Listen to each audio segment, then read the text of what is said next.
Bonjour à tous, bienvenue sur Astronaute. Alors aujourd'hui on va poursuivre un petit peu notre photo sur la Voie lactée. Comme vous pouvez le voir, il fait jour, on va pas faire la photo de jour forcément, mais voilà, c'est quand même plus pratique de vous présenter donc les réglages à utiliser, car de nuit c'est un peu compliqué de filmer. Alors tout d'abord, pour bien faire une photo, il faut bien sûr un trépied. Donc moi je vais vous présenter mon trépied, c'est un trépied Velbon Ultra 655 qui m'a été conseillé par Arnaud Thierry par sa chaîne Le Studio de Poche. Mais vous pouvez très bien utiliser des trépieds un peu plus low cost comme celui-ci. Alors le Velbon, si je veux pas dire de bêtises, mais ils vont à peu près 150 €. Mais bon, les trépieds à 40-50 € peuvent très bien faire l'affaire. Surtout s'ils disposent comme celui-ci d'un crochet ici. Alors à quoi il sert ce crochet? Il permet d'y accrocher du poids pour plaquer le trépied au sol et avoir une meilleure stabilité. Alors les trépieds sont livrés avec des petites têtes comme ça qu'on va adapter donc sur notre appareil photo en dessous et vont venir se clipser comme ceci très rapidement. Alors n'oubliez pas que votre trépied doit être placé sur un endroit relativement stable, car la moindre vibration du sol va venir créer des filets d'étoiles sur votre photo. Alors n'oubliez pas qu'il va falloir aussi choisir un endroit qui est dénué de pollution lumineuse. La pollution lumineuse va créer ce qu'on appelle des gradients sur votre image, qui est parfois très difficile donc à supprimer. D'ailleurs c'est le cas sur ma dernière photo que vous avez pu voir. Alors je vous fais passer ici donc la vidéo d'Arnaud Thierry qui présente comment traiter une photo de la Voie lactée avec Photoshop. Alors moi je vais utiliser une méthode alternative en utilisant les logiciels gratuits comme Cyril et avec un petit passage par Photoshop. Je ne vais pas vous montrer comment j'ai traité ma photo sur PixInsight. Moi je l'ai faite sur PixInsight qui est très puissant. Mais voilà, je sais que pas beaucoup de personnes l'ont, donc voilà, on va utiliser, je le répète, Cyril qui est un logiciel gratuit pour faire de l'astrophotographie. Alors je vais vous montrer maintenant sur l'appareil photo comment j'ai utilisé les réglages et comment faire la mise au point avec le Live View. Nous allons réaliser notre photo en mode manuel, donc placer le sélecteur sur manuel. La deuxième chose à faire est de régler l'ISO sur 6400. Donc on va appuyer sur le bouton ISO, on va venir sur l'écran ici et régler 6400 à l'aide des flèches. Alors la focalisation sur le ciel se fait toujours en mode manuel, donc on va désactiver le mode automatique sur l'objectif.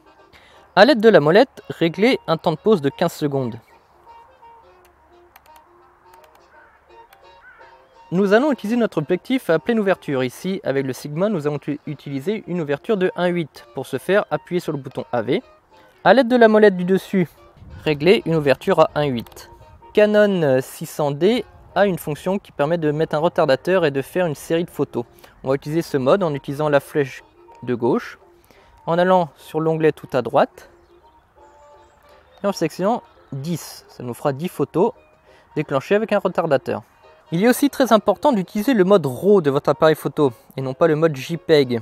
Cela permettra d'utiliser la pleine capacité de vos photos. Pour ce faire, appuyez sur le Q et à l'aide des flèches, déplacez-vous vers la droite et choisissez RAW. Pour réaliser la mise au point, on va la faire en mode Live View. Donc on va sélectionner Live View et on va zoomer au maximum avec le zoom numérique de votre appareil photo.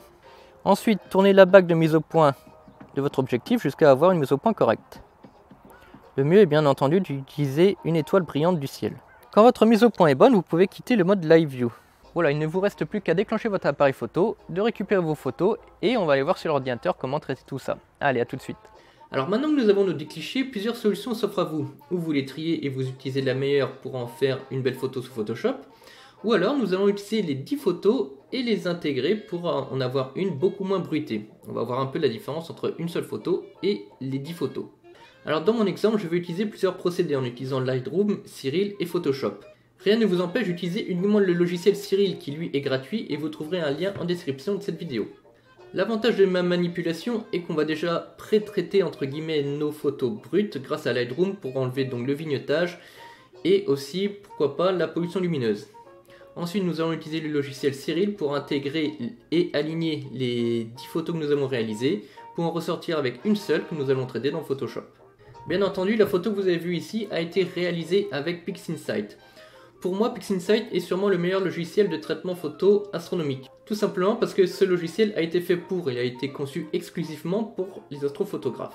Alors comme la plupart d'entre vous ont Photoshop, on va essayer de voir un petit peu les différentes manipulations qu'on peut faire sous Photoshop. Bien entendu, je ne suis pas le professionnel de Photoshop, donc vous trouverez sûrement beaucoup de tutos aussi qui traitera de ce logiciel.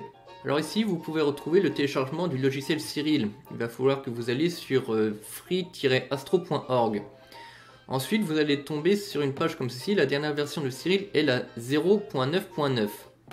Vous allez devoir descendre un petit peu et dans Windows 64 bits, si c'est le cas, vous pouvez trouver le téléchargement de l'installeur qui se trouve ici. Alors nous voici dans Lightroom. Alors comme vous avez pu le voir, j'ai importé toutes mes photos qui se trouvent ici, mes photos brutes. Alors j'avais déjà réalisé une intégration de toutes ces images là dans un autre logiciel, dans Cyril d'ailleurs. Et alors, quel est l'avantage d'utiliser 10 photos plutôt qu'une? Eh bien je vais vous montrer ça tout de suite. On va faire une petite comparaison entre ces deux photos. Alors sans rentrer réellement dans le sujet, qu'est-ce qu'une intégration? En fait, on va utiliser nos 10 images pour en faire qu'une seule. L'avantage de cette intégration, c'est la diminution de bruit qui en résulte. Plus vous allez utiliser deux photos, plus la diminution de bruit va être élevée. Exemple ici, nous avons une intégration de 10 images sur notre image de gauche, et ici l'image brute. On peut voir que l'image brute est beaucoup plus bruitée. Alors la manipulation que je vais faire dans Lightroom, vous n'êtes pas obligé de le faire. Si vous n'avez que Cyril, vous pouvez très bien utiliser ce logiciel pour faire le traitement entier. Alors je conseille tout de même ce petit réglage, ça nous permet d'enlever une partie du vignettage de notre photo, ainsi que de réaliser un petit pré-traitement qui nous aidera ensuite pour le traitement sous Photoshop. Bien sûr, il est très important d'utiliser le même réglage pour toutes les photos, donc nous verrons que nous allons copier et coller tous les réglages que nous allons réaliser sur cette brute, sur toutes nos autres brutes. La première chose que nous allons faire sur cette photo, c'est de supprimer l'aberration chromatique et d'activer le profil de correction de l'objectif. Voilà, vous pouvez voir que nos coins sont devenus un peu meilleurs. Après, on peut venir jouer un petit peu sur les curseurs pour corriger correctement le vignettage. Voilà, un réglage à 70 me paraît plutôt correct. Alors comme vous pouvez le voir, la photo a été réalisée donc en pleine pollution lumineuse. Donc nous avons une photo quasiment orange. Donc ce qu'on va faire, on va venir régler la température pour récupérer une teinte un peu meilleure. Comme vous avez pu le voir, en jouant sur la température ici, nous avons aligné nos couches couleurs de l'histogramme. C'est quelque chose qui est relativement important. Nous n'allons pas aller plus loin dans Lightroom. Ce qu'on va faire maintenant, c'est copier ici les réglages et les coller sur toutes nos photos. Quand ceci est fait, on va exporter nos photos en TIFF, c'est très important, en TIFF 16 bits.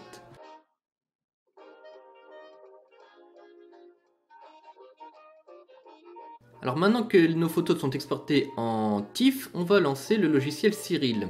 Donc l'interface se présente comme ceci. Il va falloir maintenant apporter nos photos dans Cyril. Donc on va aller sur Conversion, on va cliquer sur le petit plus, on vient chercher nos photos qu'on avait mis ici en TIFF, et on vient sélectionner nos 10 photos. On va donner un nom à cette séquence, on va mettre par exemple VL pour Voie lactée. Et on va cliquer sur Convert. Le logiciel Cyril va les transformer dans un format de travail. Une fois qu'il a terminé, il va nous ouvrir une photo de référence. Il faut savoir que sur Cyril, la photo sur laquelle on va travailler est la photo noir et blanc. C'est important pour la suite. Alors Cyril est un logiciel qui nous permet de faire du pré-traitement et du traitement de photos astronomiques. Dans notre exemple ici, nous n'allons pas utiliser de dark, de flat et d'offset, mais il faut savoir que ce logiciel permet le pré-traitement des brutes avec ces différentes photos. Je n'aborderai pas donc cette méthode là tout de suite, on va juste aborder ici l'alignement des couches et le traitement à proprement dit. Alors comme je vous l'ai dit, du fait de la rotation de la Terre, le ciel bouge. Alors chacune de ces photos seront donc légèrement différentes et décalées. Il va falloir donc aligner les différentes images en fonction des étoiles. Donc Cyril permet de le faire ceci en allant sur Alignement. Donc en théorie, si vous n'avez pas la séquence ici, vous venez sectionner la séquence qui a été réalisée juste avant dans Conversion. Donc dans Alignement, on va mettre Alignement global sur le ciel profond. Bicubique on va laisser. Le canal, bon personnellement vous pouvez choisir ce que vous voulez, ça, en général ça ne change pas grand chose. Et ensuite on va cliquer Aligner. Cyril va maintenant détecter les étoiles qu'il y a sur vos différentes photos et les aligner.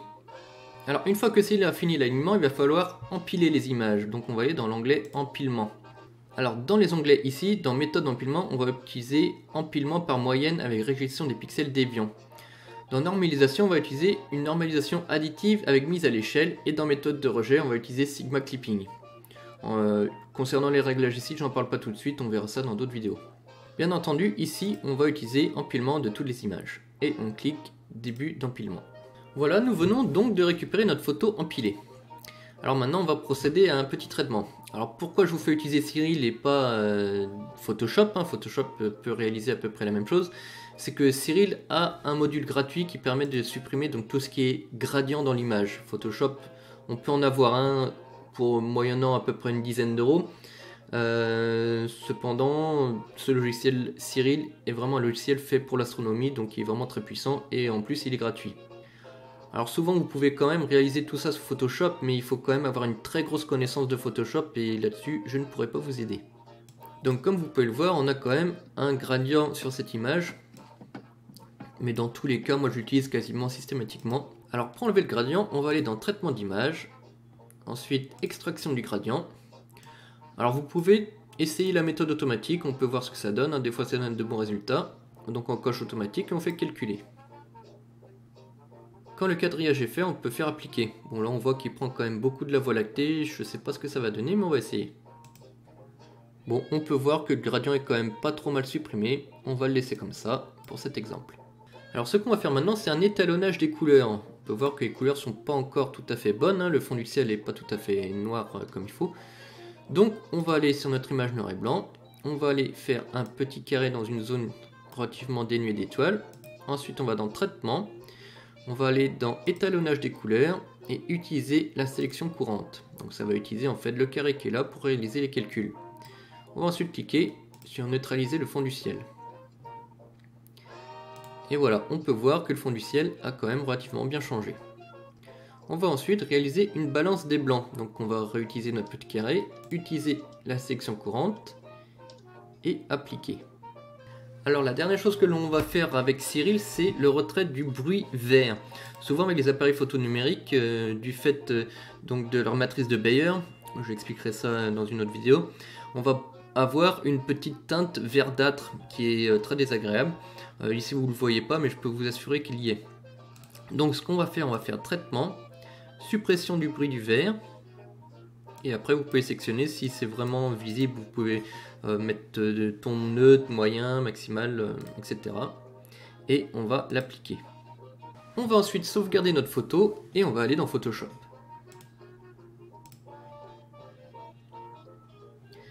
Bien entendu, on va l'enregistrer en TIFF 16 bits et on se retrouve sur Photoshop.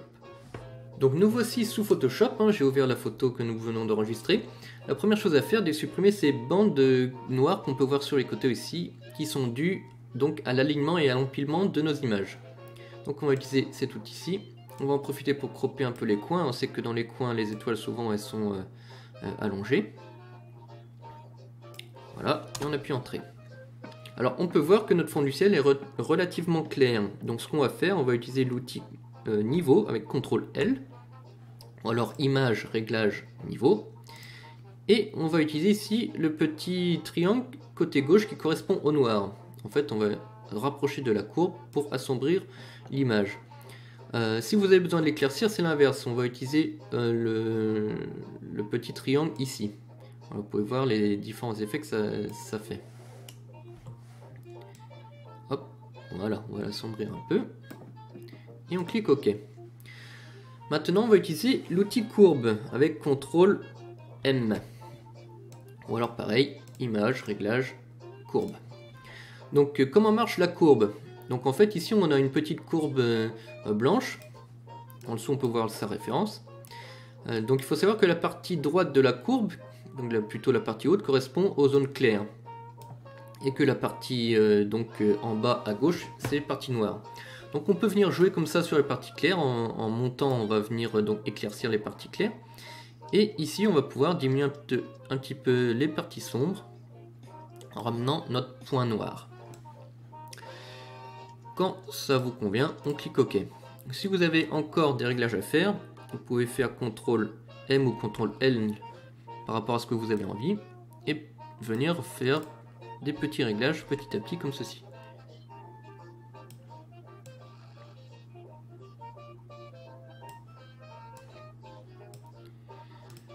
Voilà. Donc ce qu'on va faire maintenant, on va faire un petit traitement du fond du ciel. Alors pour ce faire, on va faire une petite manipulation particulière, on va utiliser ce qu'on appelle les masques et les calques. Donc comment ça marche dans Photoshop? Alors pour réaliser un masque, c'est simple, on va faire, donc on va double-cliquer là, on va le déloquer, on va créer une copie de l'image, dupliquer le calque, voilà. Après on va créer ici donc un calque blanc. Si vous appuyez Alt, vous allez sur cette feuille blanche. Donc tout ce qui est blanc, toute la zone blanche de la photo en fait sera affectée par le réglage que nous allons réaliser. Donc si vous voulez réaliser un traitement sur qu'une partie de l'image, il faut assombrir ou mettre en noir donc la partie de l'image que vous ne voulez pas traiter. Donc là, qu'est-ce qu'on veut traiter? On veut traiter une réduction du bruit uniquement du fond du ciel. Donc il faudrait qu'on ait exactement la même image, mais avec le fond du ciel en blanc et tout le reste en noir. Donc c'est exactement ce qu'on va faire. Donc pour ce faire, on va aller dans Image, Mode, et on va passer le mode en Lab. Hop. Ensuite on va aller dans Couche, on va aller donc sur Luminosité, on va faire CTRL A, ça aura pour but de sectionner toute la photo. Ensuite on va faire Édition, Copier. Et on va remettre notre image en mode RVB. Et on revient sur calque ici. Donc on va dupliquer notre calque comme j'ai fait tout à l'heure. Ok. Hop, on vient créer ici, comme j'ai dit, un masque. On va faire Alt, clic sur la zone blanche. Et on va coller, donc CTRL V, notre image. Donc c'est pas tout à fait parfait. On voit d'ailleurs que c'est à l'envers. Hein. Nous on veut pas traiter le blanc, mais on veut traiter ce qui est noir. Donc on va faire Image, Réglage, Négatif. Donc le but là c'est de faire venir en blanc, encore plus blanc, donc les zones blanches qui sont ici. Donc on va faire CTRL L et on va pouvoir venir faire des réglages comme ceci. Donc n'hésitez pas à bien assombrir aussi ce que vous voulez pas qu'il soit touché. Voilà, on va en faire maintenant CTRL M pour un peu de courbe. Et on fait toujours une courbe en S. Voilà, on assombrit bien aussi ce qu'on veut pas qu'il soit touché.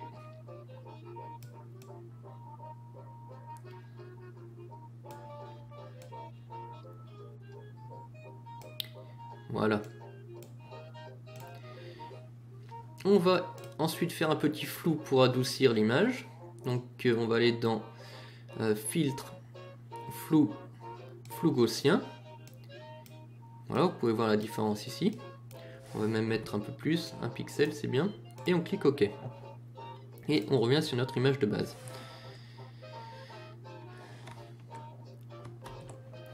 Maintenant, on va zoomer un petit peu dans l'image pour voir l'effet que ça a. Voilà, on va aller ensuite dans Filtre, Flou, Flou gaussien. Alors pour le flou gaussien, on va utiliser un rayon de 0,5 pixels. En règle générale, ça suffit. Vous pouvez monter à 1 si ça vous dit, mais l'effet sera relativement fort. Et on clique OK. On va dézoomer. Alors maintenant, ce qu'on va vouloir faire, c'est donner un peu de peps à notre Voie lactée. Donc ce qu'on va faire, c'est l'inverse, c'est donner un peu de saturation, mais que aux zones claires. Donc ce qu'on va faire, on va faire un masque d'écrêtage. On va venir ici et on va sélectionner teinte saturation.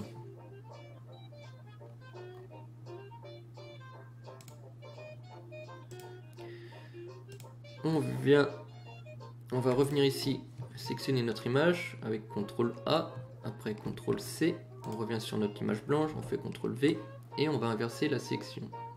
Inverser l'image, pardon. Voilà, donc notre traitement maintenant il va avoir lieu sur les zones blanches et non pas sur les zones noires.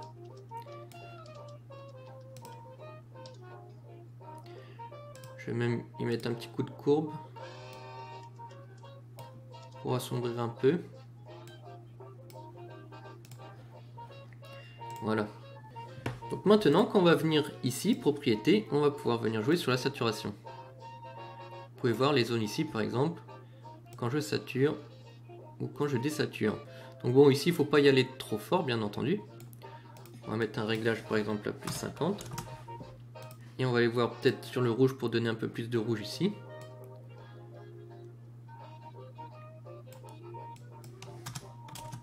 Et plus 60. Donc on peut faire la même chose avec par exemple une courbe.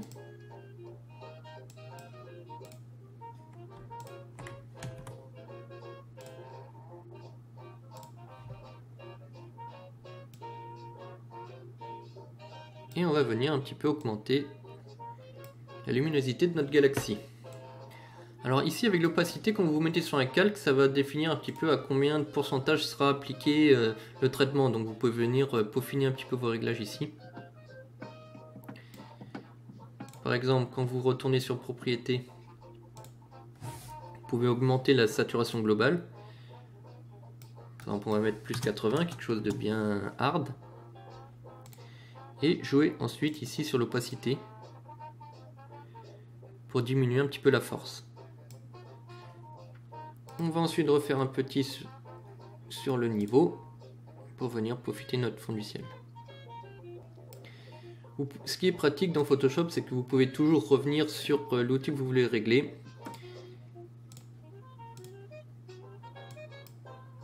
Alors quand vous avez fini par trouver à peu près tous vos réglages et que votre photo vous plaît, on va maintenant aplatir l'image. Donc on va cliquer droit et on va faire aplatir image. Vous vous retrouvez donc maintenant avec une seule image. Souvent on ne prend pas l'image en full résolution, hein, et elle est beaucoup trop grosse, donc ce qu'on va faire, on va réduire l'image à 50% avec image, taille de l'image. Alors 50%, vous pouvez faire 60, 70, ça c'est vous qui voyez. Et vous cliquez OK. Et voilà, vous avez votre superbe image de la Voie lactée. Voilà, ce tuto est terminé, j'espère qu'il vous aura servi donc à traiter votre image. Je vous dis à bientôt, n'hésitez pas à vous abonner, bon ciel, au revoir.